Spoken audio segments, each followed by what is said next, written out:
Josué, capítulo de número 18, versículo de número 11, até o versículo de número 28.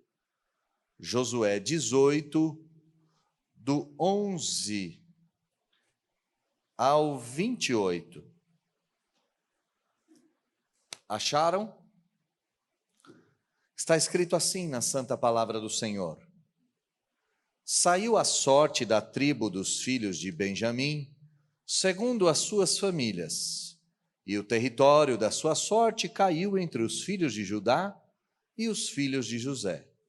O seu limite foi para o lado norte, desde o Jordão, subia ao lado de Jericó para o norte e subia pela montanha para o ocidente, para terminar no deserto de Bet-Aven. E dali passava o limite a Luz, ao lado de Luz, que é Betel, para o sul. Descia a Atarote-Adar, ao pé do monte que está do lado sul de Bet-Horon, debaixo. Seguia o limite e tornava ao lado ocidental para o sul do monte que está de frente de Bet-Horon, para o sul. E terminava em Kiriat-Baal, que é Kiriat-Jearim, cidade dos filhos de Judá. Este era o lado ocidental. O lado do sul começava na extremidade oriental de Kiriat-Jearim e seguia até a fonte das águas de Neftoa. Descia o limite até a extremidade do monte, que está defronte do vale do filho de Inom, ao norte do vale dos Refaíns, e descia pelo vale de Inom ao lado dos Jebuseus, para o sul, e baixava em El-Rogel. Volvia-se para o norte, chegava a En-Semes, de onde passava para Gelilote, que está defronte da subida de Adumim, e descia a pedra de Boã, filho de Ruben. Passava pela vertente norte, defronte da planície, e descia a planície. Depois passava o limite até o lado de Bet-Hogla, para o norte, para terminar na baía do Mar Salgado, na desembocadura do Jordão, ao sul. Este era o limite do sul. Do lado oriental, o Jordão era o seu limite. Esta era a herança dos filhos de Benjamim, nos seus limites em redor, segundo as suas famílias. As cidades da tribo dos filhos de Benjamim, segundo as suas famílias, eram Jericó, Bet-Hogla, Emek-Quezes, Bet-Arabá, Zemaraim, Betel, Avim, Pará, Ofra, Quefar-Amonai, Ofni e Gaba, ao todo 12 cidades com suas aldeias. Gibeão, Ramá, Beerote, Mispa, Sefira, Moza, Requém, Irpel, Tarala, Zela, Elefe, Jebus, esta é Jerusalém, Gibeá e Kiriate, ao todo 14 cidades com suas aldeias. Esta era a herança dos filhos de Benjamim, segundo as suas famílias. Feche seus olhos mais uma vez, vamos orar.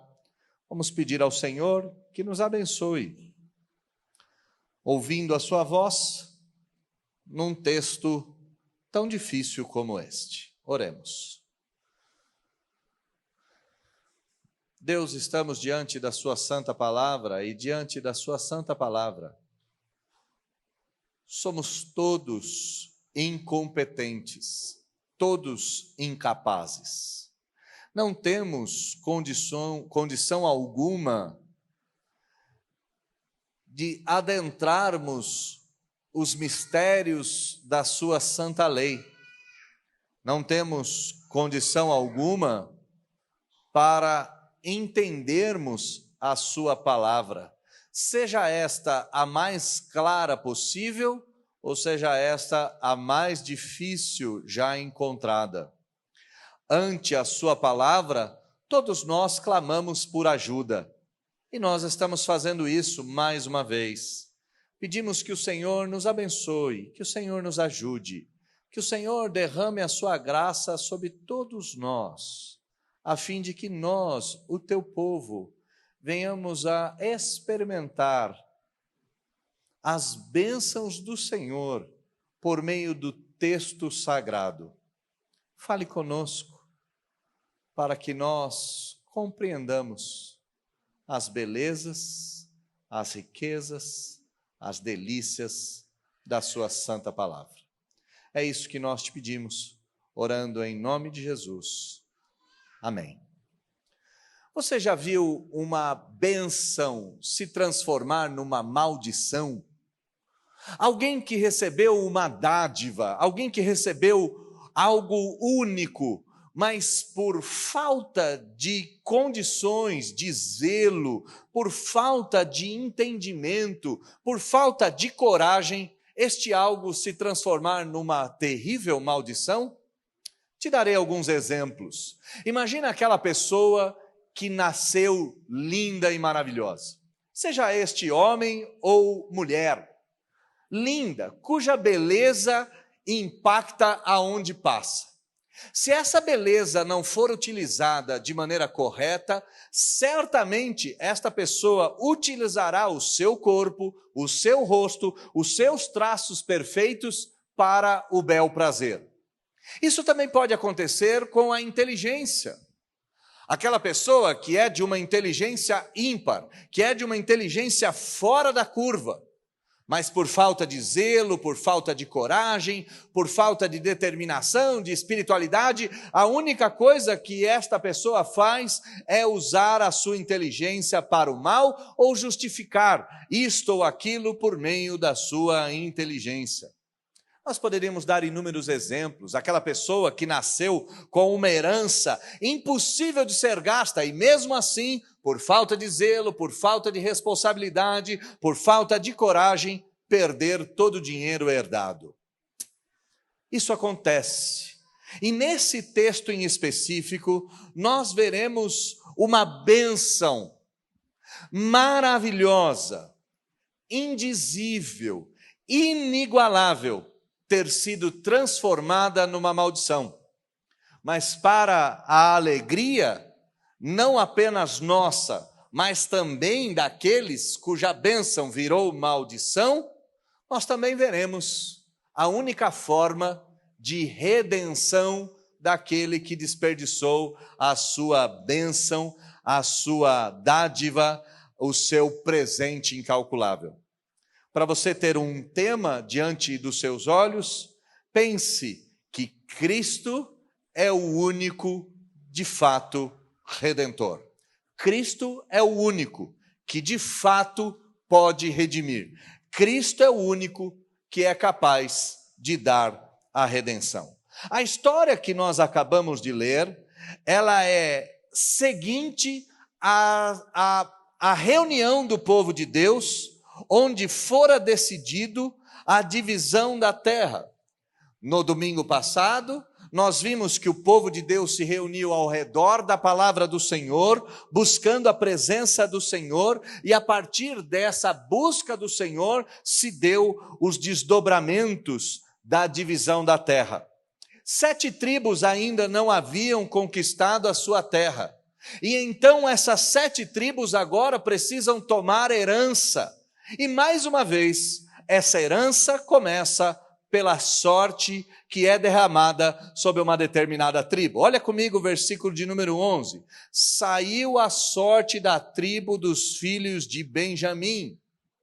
A sorte, mais uma vez, caiu sobre uma das tribos. E aqui não nos é dito a forma com que isso fora feito. Mas imagina-se que essa sorte foi derramada pelos antigos métodos judeus, isto é, por meio do Urim e por meio do Purim. Nós não sabemos com exatidão como isso se dava, nós não sabemos ao certo como isso acontecia, nós só sabemos que era uma forma de se verificar qual era a vontade do Senhor. Então, por sorte, a tribo que passaria a herdar a terra agora era Benjamim. E já fora dito a vocês, não só uma vez nem duas, que a herança não era simplesmente por um grupo de afortunados, era para Benjamim, segundo todas as suas famílias. E o território caiu entre nada mais e nada menos do que Judá e os filhos de José.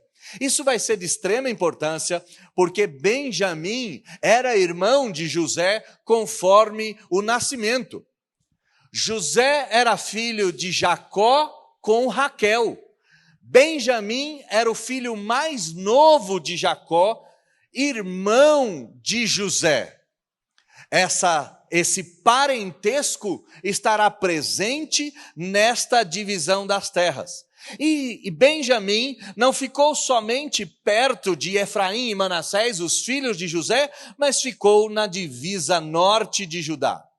Para você ter diante dos seus olhos uma imagem, pense em Jerusalém, pense num território oval, cujo o sul divide com Judá, o norte divide com Manassés. Esse é o território de Benjamim. Era a região mais central, era a região mais importante de todo o território dividido. Mais uma vez, o território começa a ser dividido do oriente para o ocidente, em sentido anti-horário. Versículo de número 12 mostra que o limite foi do lado norte, desde o Rio Jordão, passava por Jericó, descia e subia a montanha para o ocidente, para terminar no deserto de Bet-Aven. Toda aquela região em torno de Jerusalém, todas aquelas montanhas foram herdadas por Benjamim. O território descia de Betel para o sul, descia até o monte e a cidade de Bet-Horon e seguia em direção ao ocidente, bem no centro do território. Todas aquelas cidades que foram devastadas por Josué e pelos exércitos do Senhor estavam dentro do território de Benjamim. Versículo 14 diz que seguia o limite e tornava ao lado ocidental para o sul do monte que está defronte de Bet-Horon para o sul e terminava em Quiriate-Jearim, cidade dos filhos de Judá. Quiriate-Jearim também foi uma dessas cidades que Josué devastou, ficava bem no limite de Judá e de Benjamim. O lado sul começava em Quiriate-Jearim, descia até as fontes da água de Nefitoa, descia até o limite da extremidade do monte, que está defronte do vale do filho de Enom, ao norte do vale dos Refaíns, e descia pelo vale de Inom, ao lado dos Jebuseus para o sul, e baixava em Rogel. É importante nós enxergarmos que os inimigos dessa região estavam todos para o lado de fora do território de Benjamim. O território dos Refaíns não ficava dentro das terras herdadas por Benjamim. Os Jebuseus ficavam para o lado de fora. Os heveus, os amorreus, os ferezeus, os filisteus, todos esses estavam ao redor do território de Benjamim. Deus deu uma terra pronta, deu uma terra central, deu uma terra com inúmeras cidades, todas elas, em sua grande maioria, desocupadas, simplesmente para Benjamim ocupá-las e fazer delas um lugar próspero. Versículo 17 diz que voltava para o norte, chegava em Semes, de onde passava para Geliote, que está defronte à subida de Adumim, e descia a pedra de Boã, filho de Ruben, lá na divisa do território. Passava depois para o norte, descia a planície, depois passava até Bet-Hogla para o norte, até terminar mais uma vez no Mar Morto. Começava no norte do Mar Morto, dava a volta por Jerusalém e voltava para o Mar Morto. A sorte abençoou Benjamim. A sorte fez com que todas as famílias de Benjamim fossem abençoadas. A região mais central foi herdada por Benjamim. Todas as cidades que haviam sido limpas pelos exércitos de Israel foram entregues a Benjamim, inclusive a capital. Olha comigo as cidades do lado oriental e as cidades do lado ocidental que Benjamim herdou. As cidades da tribo dos filhos de Benjamim, segundo as suas famílias, eram Jericó, E Jericó, você sabe que ninguém haveria de reconstruí-la. Havia uma maldição sobre Jericó. Bet-Hogla, Emeque-Quezes, Bet-Azabá, Zemaim, Betel, Avim, Pará, Ofra, Quefaramonai, Ofini e Gaba. Muitas dessas cidades já foram vistas no decorrer das exposições como cidades em que Josué e Israel fizeram guerra, cidades em que todos os moradores foram expulsos, onde todos os moradores foram derrotados. Mas indo para o ocidente, diz o versículo 25 e 26, que Benjamim herdou Gibeão, Ramá, Beerote, Mispa, Sefira, Moza, Requém, Irpeel, Tarala, Zela, Elefe, Jebus, que é Jerusalém, Gibeá e Quireate, mais 14 cidades e suas aldeias. O território central, cidades limpas, cidades desocupadas e a capital de todo o território de Israel esteve nas mãos dos benjamitas. Para a gente terminar essa análise primária do texto, diz que todas as famílias foram contempladas. Nenhuma família foi deixada de fora. Aqui nós podemos enxergar aquele princípio que já fora visto tantas e tantas vezes. A bênção do Senhor é uniforme, a bênção do Senhor contempla todas as pessoas, a bênção do Senhor não acrescenta dores, a bênção do Senhor é entregue de forma coletiva e por amor, e todos aqueles que foram abençoados não têm do que se queixar, e diz o texto que essa era a herança dos filhos de Benjamim, segundo as suas famílias. Mas a pergunta que a gente já deve fazer era: quem de fato foi Benjamim? Eu disse a vocês que Benjamim foi filho de Jacó e de Raquel, o filho mais novo do patriarca, onde o amor de Jacó repousava. Benjamim era irmão legítimo de José, irmão por parte de pai e por parte de mãe. Quando José foi vendido como escravo, Jacó depositou todo o seu amor sobre Benjamim. Quando os israelitas foram até o Egito atrás de comida, diz o texto sagrado que José criou um estratagema e manteve para si Benjamim. Um dos episódios mais belos de toda a Escritura é o abraço de José e de Benjamim. Diz o texto que eles choraram tanto, que eles se abraçaram tanto, que eles se beijaram tanto, que dava para ouvir o choro e o soluço na sala que ficava de frente. Benjamim era o irmão mais novo de José, o último dos filhos de Jacó, o filho de Jacó com sua amada mulher Raquel. Mas isso não define Benjamim para os nossos intentos. Quando Jacó foi abençoar todos os seus filhos, lá em Gênesis capítulo 49, versículo de número 27, diz o texto que Jacó chamou a Benjamim de lobo devastador.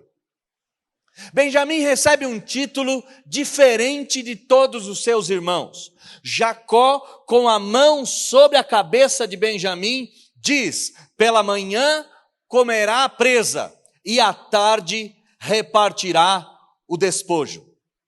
Jacó não estava apenas abençoando Benjamim, Jacó estava profetizando sobre Benjamim que este haveria de ser um guerreiro sem igual.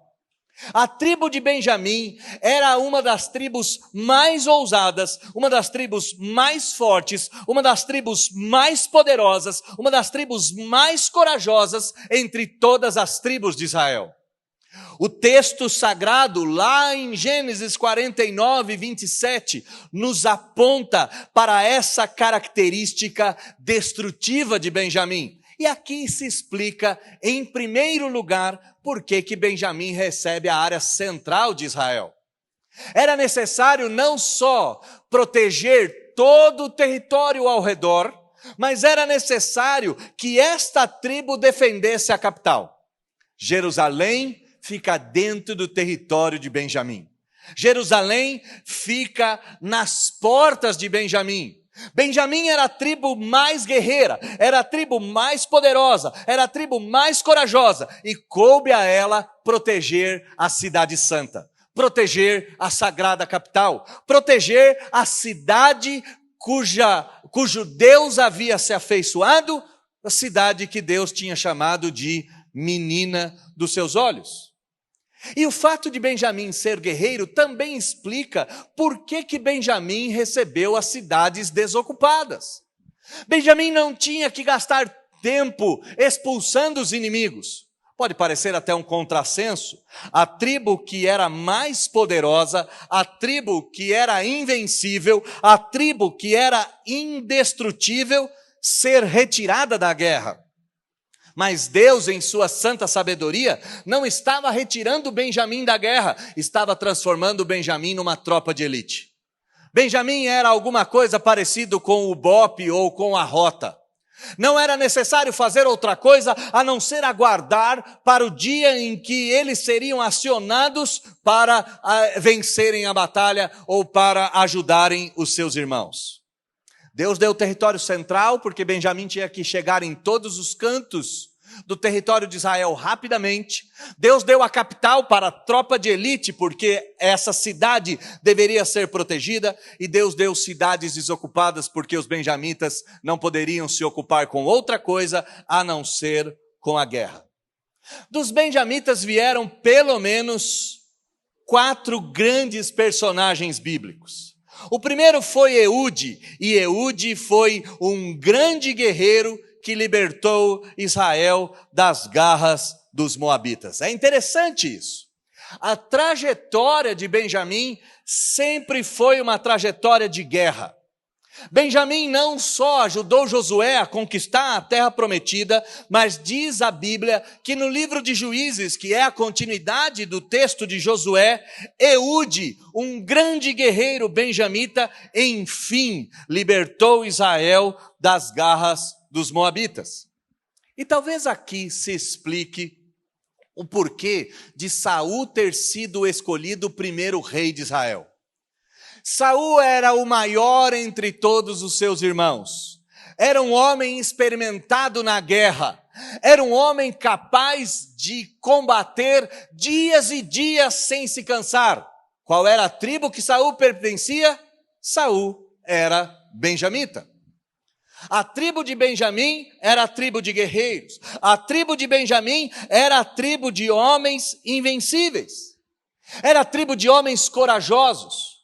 O texto sagrado nos diz, na continuidade dos anos, na continuidade da história, que Mardoqueu e Ester, que se casou com o grande rei da Pérsia, nada mais eram do que benjamitas.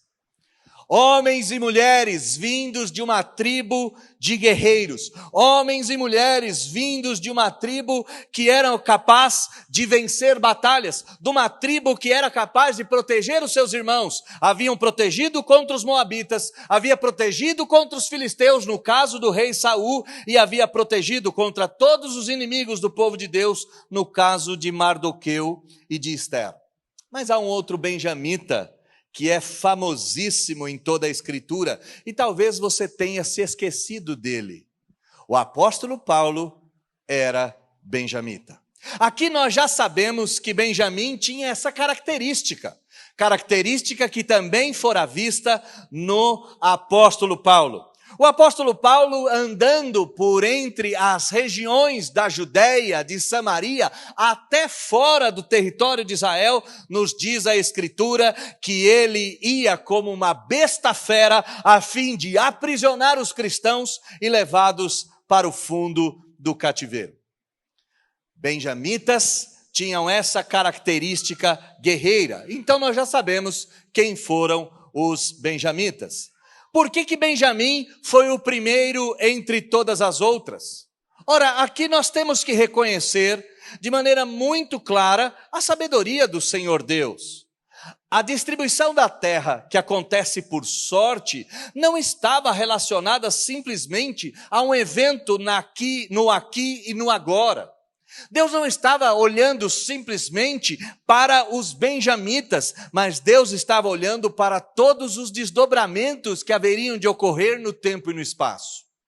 A Bíblia nos diz que uma profecia estava sobre Benjamim. Benjamim amaria Judá e Judá amaria Benjamim até o final dos tempos. A Bíblia diz que eles foram chamados de amados do Senhor. Deus tinha que colocar os benjamitas ao lado dos judeus. E por que Deus tinha que acontecer isso? E por que Deus tinha que fazer isso? Não só por causa da profecia antiga, mas também pelo fato de que benjamitas seriam os fiéis escudeiros dos judeus.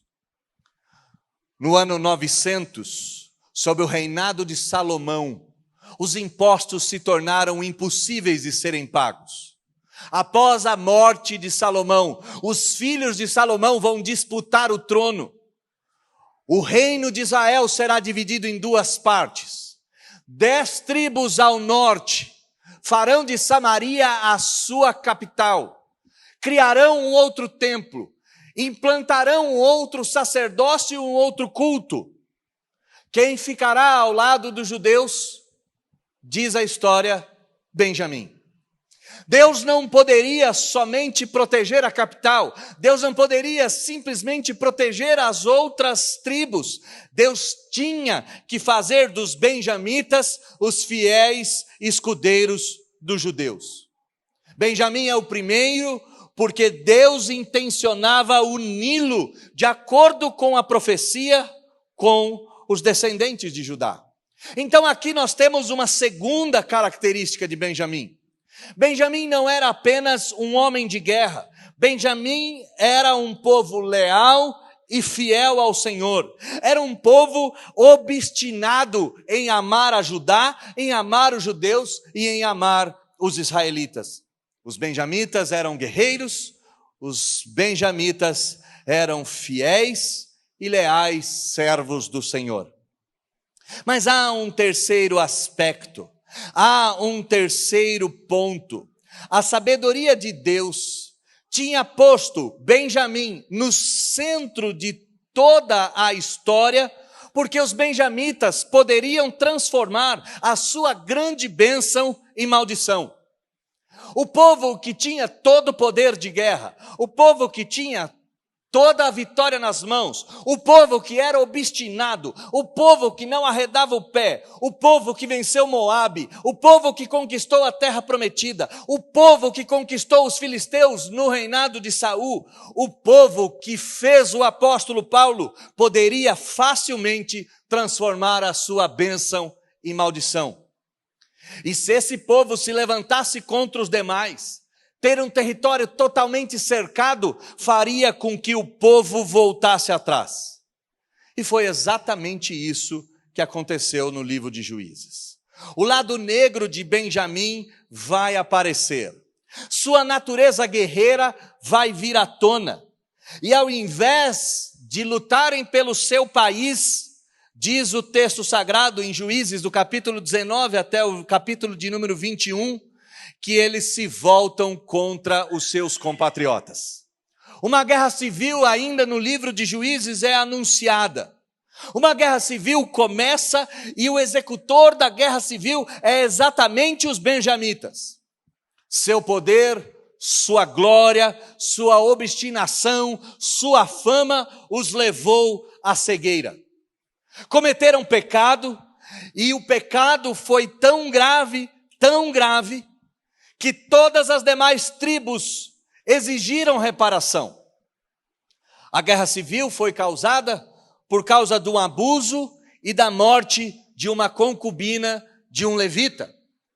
O poder de Benjamim fez com que ele rompesse com os limites do casamento, fez com que ele rompesse com os limites da honestidade, fez com que eles rompessem com o limite da preservação da vida.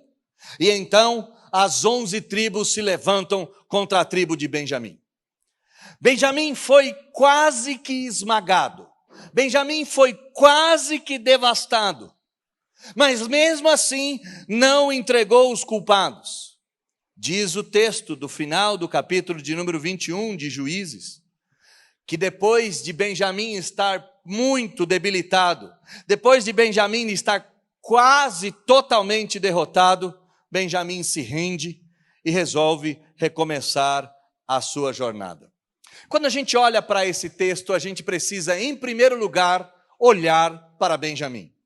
Benjamim recebeu um dom e talento único, um poderio militar inigualável.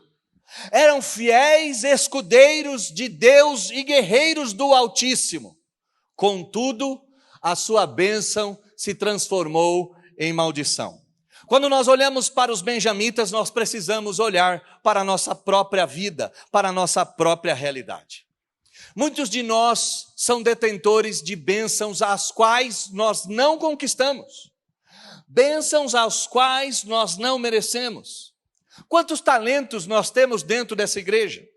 Temos pessoas com aptidão de ganhar dinheiro, temos pessoas cuja beleza é estonteante, temos pessoas cujo poder de fala e eloquência é admirável, temos pessoas cuja sabedoria é incomparável.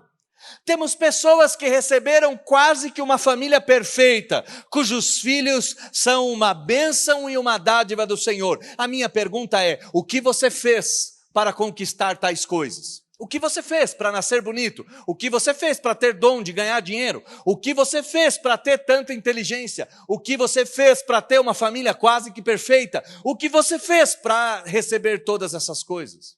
E a resposta é um eloquente nada. Essas coisas foram dadas pela graça de Deus, e Deus, por graça, por misericórdia, decidiu doar dons e talentos dos mais variados. Mas esses dons e talentos podem esconder um lado obscuro, pode esconder um lado negro, pode esconder um lado terrível, como Benjamim tinha escondido dentro do seu coração. Se nós não utilizarmos as bênçãos de Deus para Deus, certamente elas serão transformadas em maldição. Se nós não utilizarmos a beleza, a riqueza, a inteligência, a família, o dom de ganhar dinheiro, o dom de fala, se nós não utilizarmos esses dons que são intrínsecos a nós e que foram dados de presente para nós, se nós não utilizarmos essas coisas do jeito certo, eu ouso dizer que no tempo e no espaço essas coisas se transformarão em maldição. Foi assim com Benjamim. Sua lealdade, sua fidelidade, seu talento, seu poderio militar fez com que eles se voltassem a seu irmão. Cuidado para não transformar as bênçãos que Deus te deu gratuitamente em malditas e maldições que te afastarão do Senhor Deus. Os benjamitas quase foram destruídos por causa da obstinação do seu coração. Aqueles que receberam o território central, aqueles que receberam a capital, aqueles que tinham que proteger os seus irmãos e receberam dons para isso, quase são devastados pelos seus próprios irmãos, por aqueles aos quais eles não defenderam. Em outras palavras, por não utilizarem os dons da forma certa, foram amaldiçoados por terem esse mesmo dom. O que a gente aprende sobre os benjamitas? Que é possível que bênçãos sejam transformadas em maldições, se a gente não utilizá-las da forma certa. Mas o que a gente aprende sobre Deus nesse texto? A gente aprende que Deus é muito sábio. Deus é muito sábio. Deus coloca a tribo mais guerreira no centro. Essa tribo não teria como fazer guerra em todas as fronteiras. Imagina comigo. No ponto em que Benjamim decidiu fazer guerra, ele foi atacado por Judá, ele foi atacado por Simeão, ele foi atacado por Efraim, ele foi atacado por Manassés, porque ele estava rodeado de todos eles. Deus não fez com que a sorte caísse em Benjamim por puro capricho.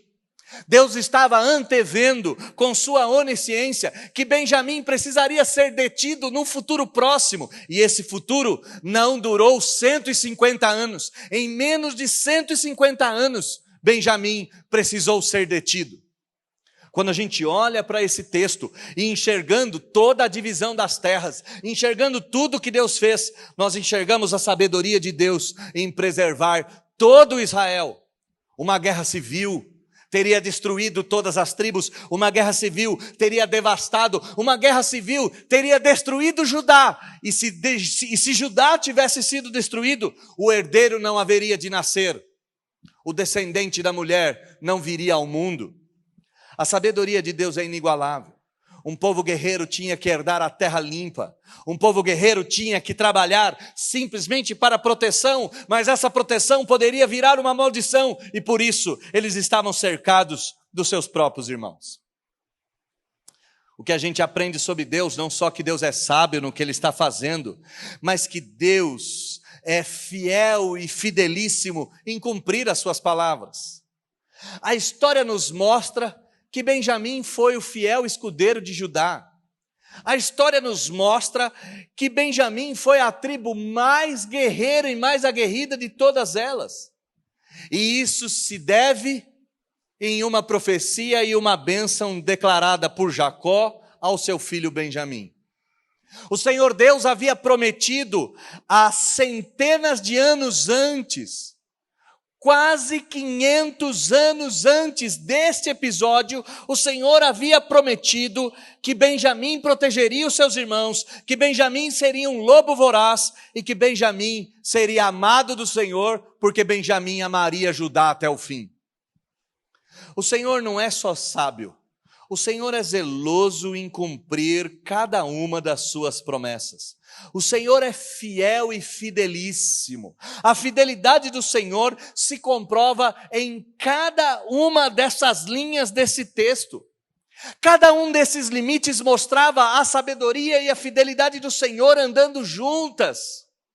Irmãos, quando nós olhamos para esse texto, que aparentemente não tem nada conosco, que mostra simplesmente uma divisão territorial, tribos fazendo divisa ao sul, ao norte, ao leste e ao oeste, quando nós olhamos isso, nós achamos que nada tem a ver conosco. Mas quando nós enxergamos a sabedoria de Deus por trás do texto, nós somos obrigados a reconhecer que acontece conosco exatamente aquilo que tem que acontecer, pois nós não sabemos quais são os desdobramentos do futuro. E se a sabedoria de Deus nos colocou no meio dos nossos irmãos, se a sabedoria de Deus nos fez protegidos, nós devemos simplesmente descansar no meio dela. A sabedoria de Deus te trouxe até aqui. A sabedoria de Deus, com os seus dons e talentos, que são inúmeros, te pôs no meio dos seus irmãos, e você está cercado pelos seus irmãos, exatamente para que seus dons e talentos não te destruam. E o Senhor fez isso de forma cabal.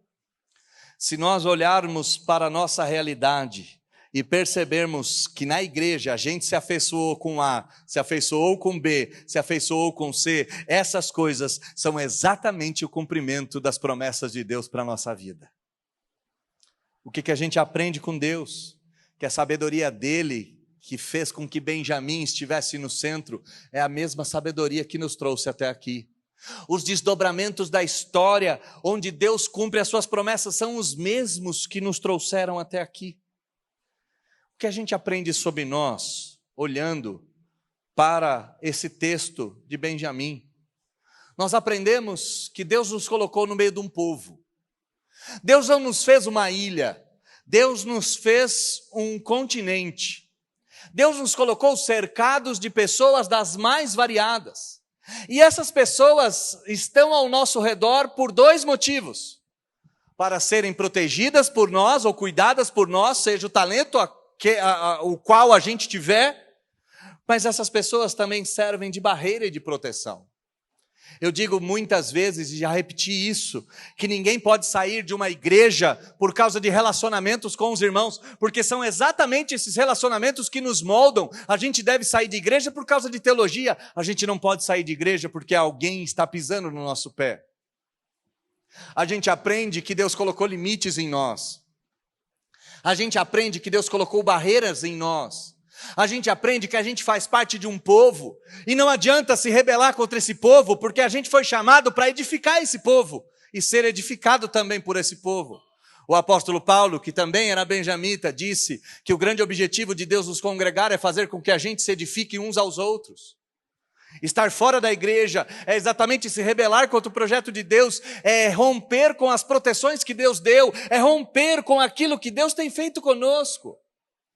O que a gente aprende? A gente aprende que dons e talentos mal utilizados podem nos condenar ao inferno. A gente aprende que beleza desenfreada pode nos levar à vaidade. A gente aprende que dinheiro ou dom para ganhar dinheiro pode nos levar a uma avareza. A gente aprende que inteligência pode nos levar ao orgulho. A gente aprende que persuasão pode nos levar a uma autossatisfação ou uma manipulação das pessoas para nos servirem. Se Deus te deu dons e talentos, meus amados irmãos, esses dons e talentos não podem ser utilizados a bel prazer, não podem ser utilizados de forma desenfreada, eles não podem ser postos para agradar o seu próprio coração. Benjamim tinha essa característica. Benjamim tinha uma característica de ser um povo cujo coração era agradado por si mesmo e cuja obstinação ia até o final. Como podemos vencer a obstinação de um coração que foi amaldiçoado pela própria bênção que recebeu ou pela falta de uso? A gente deve olhar para o benjamita mais famoso da história. A Bíblia nos conta que o apóstolo Paulo, herdeiro dos benjamitas, filho de Benjamim, diz o texto, pergunto, pois, Paulo falando, terá Deus porventura rejeitado o seu povo? De modo nenhum, porque eu sou israelita da descendência de Abraão, da tribo de Benjamim. Paulo era o benjamita da gema. E Paulo tinha dons e talentos dos mais variados. Paulo era um homem obstinado. Nada tiraria uma ideia de Paulo da sua cabeça. Nada poderia dissuadir Paulo de que ele estava errado. Diz a Escritura Sagrada que ainda quando chamava Saulo, Paulo consentiu na morte de Estevão. As roupas de Estevão foram postas aos seus pés. E diz a Escritura que como uma besta fera, Paulo, o benjamita, perseguia os cristãos a fim de levá-los em cativeiro.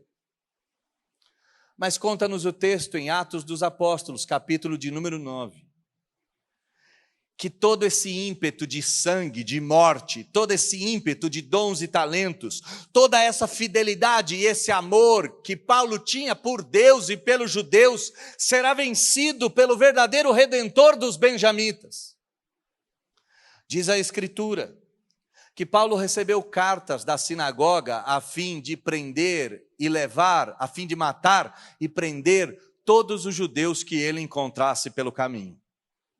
Diz a Escritura que prestes a chegar até a cidade de Damasco, uma luz brilhou e uma voz se ouviu dizendo: Saulo, Saulo, por que me persegues? Perceba que os benjamitas eram obstinados por amor, eles não eram obstinados por ódio. Os benjamitas, achando cumprir a vontade de Deus, iam até o final, achando agradar Deus, iam até o final, achando amar Deus, iam até o final. E essa marca, essa característica se repete no apóstolo Paulo. E por que eu digo isso? Porque quem persegue, persegue tanto por amor quanto por ódio. Eu costumo sempre explicar isso. Quando eu me apaixonei por Luana, os meus olhos a perseguiram por amor. Quando você ama alguma coisa, seus olhos e seu coração perseguem essa coisa. Não é à toa que o texto bíblico vai dizer: Saulo, Saulo, por que me persegues? Porque a perseguição é sempre ambígua. Eu posso perseguir porque odeio, mas posso perseguir porque amo. Paulo amava os judeus, Paulo amava o Deus da Bíblia, Paulo amava a Escritura, e o seu sangue benjamita o fazia lutar, o fazia vencer, o fazia ir aonde ninguém mais tinha ido. Só que diz a Escritura que o apóstolo Paulo deu de frente com aquilo que ele mais perseguia. Quem és tu, Senhor? Responde Paulo. Sem saber quem falava com ele, chama a voz de Senhor. Chama a voz de Deus. Quem és tu, Deus, que fala comigo? E então a mesma voz diz: eu sou Jesus, a quem tu persegues. Meu amado irmão, eu comecei o texto dizendo que a gente pode fazer com que bênçãos sejam transformadas em maldição. Mas eu dei como título que o Senhor Jesus é o único que pode redimir as nossas maldições, fazendo com que elas retornem à bênção.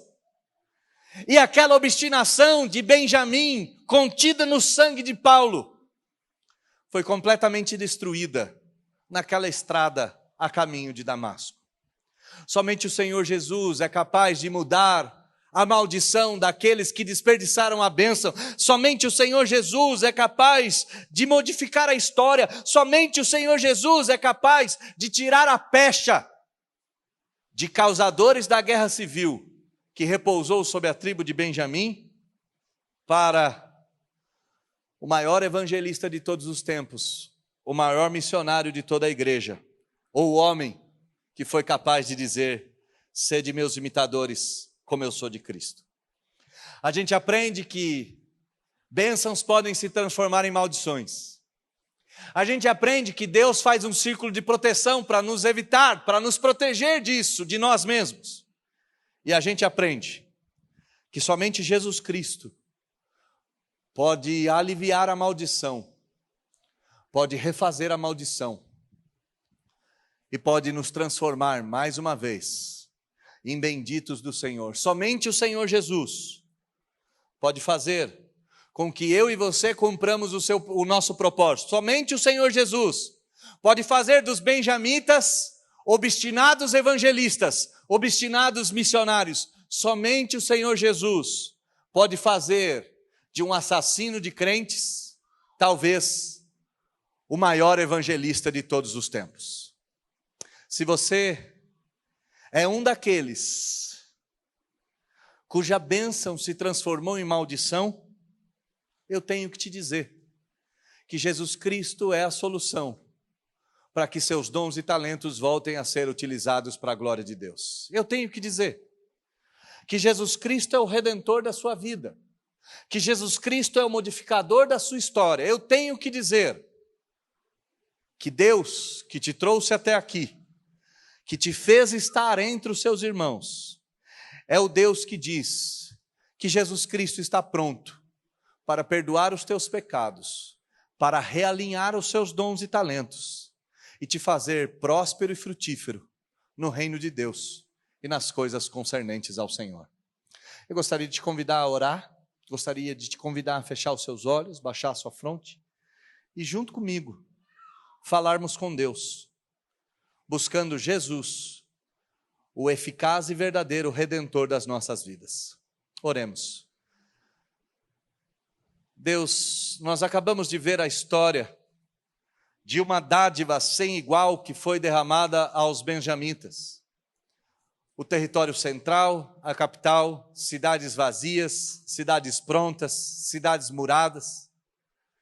Benjamim recebeu todas essas coisas com um único propósito, que era lutar pelo Senhor, proteger Judá e guerrear em nome dos santos para todos sempre, protegendo a casa de Deus que haveria de ser construída na capital Jerusalém.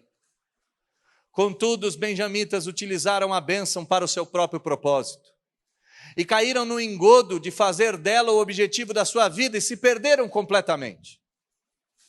Na ânsia de agradar a Deus, se transformaram em inimigos de Deus e foram destruídos, quase que devastados pelos seus irmãos de sangue.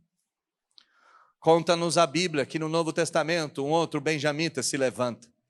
Um homem obstinado, um homem guerreiro, um homem capaz de matar ou morrer pela sua crença, mas que fez desse dom e talento único o objetivo da sua própria condenação. Perseguindo a Deus por amor, se tornou um perseguidor de Deus por ódio. E nesse ato de perseguir amando e de perseguir odiando, foi encontrado no caminho de Damasco por Jesus Cristo, o Redentor definitivo das almas dos perdidos, das almas dos malditos. Deus, em nome de Jesus, muitos de nós aqui da igreja transformaram as suas bênçãos em maldição. Muitos de nós usaram seus dons e talentos para o bel prazer e para o mal, e transformaram-se em verdadeiros malditos por não utilizarem aquilo que Deus deu para a glória do próprio Deus. Eu lhe peço, em nome de Jesus, que o Senhor os encontre na Damasco das suas vidas, que o Senhor os encontre nas vielas das suas vidas, e que o Senhor possa redimi-los da maldição do próprio dom que receberam. Há muita gente nessa igreja que fez da riqueza vaidade, há muita gente dessa igreja que fez da beleza um fruto de prazer, há muita gente dessa igreja que fez da inteligência arrogância, há muita gente dessa igreja que fez da eloquência objeto do próprio prazer e da dominação de outros. Há muita gente aqui nessa igreja que pediu dons para Deus e recebeu esses dons e se transformou em egoísta e não os usa de forma alguma, Deus. E eu digo isso não por causa dessa igreja, eu digo isso porque essa é a realidade. Dentre as tribos de Israel, há aqueles que transformaram seus dons em maldição. E nós, como herdeiros de Israel, nós como verdadeiros israelitas, padecemos do mesmo fim, padecemos da mesma maldição. Eu não estou usando adivinhar nada. O que eu estou fazendo é suplicando para que a mesma luz e a mesma voz venha brilhar nas nossas vidas na manhã do dia de hoje. E a gente possa, de uma vez por todas, se arrepender dos nossos pecados, colocar nossos dons a serviço do Senhor e passar a viver uma vida que agrada a Deus, não mais perseguindo o Senhor por ódio, mas perseguindo o Senhor por amor e vivendo te amando viver até o final das nossas vidas. Benjamim amou a Judá, Benjamim amou ao Senhor. Nós queremos amar ao povo de Deus e amar ao Senhor com os nossos dons e talentos, até o dia de Cristo Jesus, o nosso Salvador. Revela-te a nós, é o que nós te pedimos, orando em nome de Jesus. Amém.